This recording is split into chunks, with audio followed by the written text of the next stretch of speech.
Hello guys, welcome back to our channel How To Tutorials. In this video, I'm going to show how you can remove payment method of Pandora jewelry account. So without further ado, let's get straight into the video. Firstly, you'll have to open the Pandora jewelry website on your PC and also make sure you're logged into your account. Since we're on the homepage of Pandora jewelry, on the top right corner of your screen, you'll see a profile icon.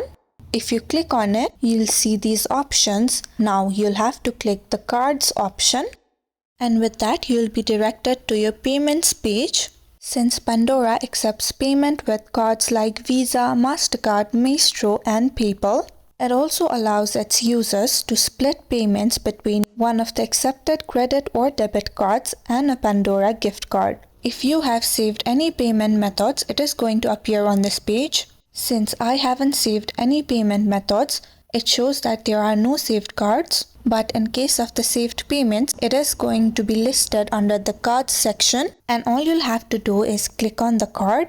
You'll get the option of edit or remove. You'll have to click on the remove button, and with that your payment method on Pandora will be removed. So if you found the video to be helpful, don't forget to like, share and subscribe to our channel.